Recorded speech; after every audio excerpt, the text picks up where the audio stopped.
In this video, I'm going to go over the scale command. So the scale is here in the modify panel, and the alias is SC. So when I pick scale, I'm going to pick my object.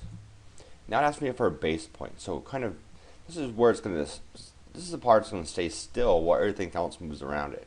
So if I pick this as my base point, you can see that stayed still, and everything else is kind of getting bigger or smaller to the right of it, because it was on the far left of the part. If I did it and I picked on the far right of the part, now everything gets bigger and smaller, changing on the left side.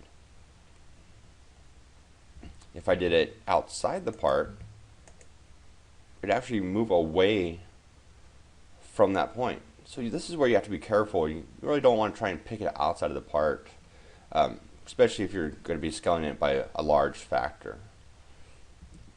So I'm going to go ahead and pick on the part. And so now it's asking me the scale factor. So that's basically a percentage just as a decimal. So a scale factor of 1 would be the same size. Anything less than 1 would get smaller. So if I did a scale factor of 0.5, that'd be half as big. Anything bigger than 1 gets bigger. So if I did a scale factor of 3, that'd be 3 times as big. So I'm going to do a scale factor of 2. And so that's twice as big as the original was. Another way of using the scale command is by using the reference option. So I see it down here. So if I type R, I can get to the reference option. And what this does is let me pick a distance on the screen and then tell it exactly what I want that to be. So I can pick this point to this point and tell that I want that to be 3 inches. So now if I measure that, that is exactly 3 inches.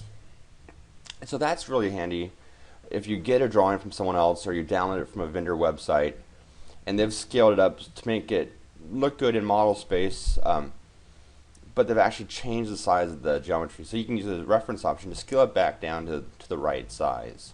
It also works for images that you might want to put in and scale off of or work off of. So that's the scale command.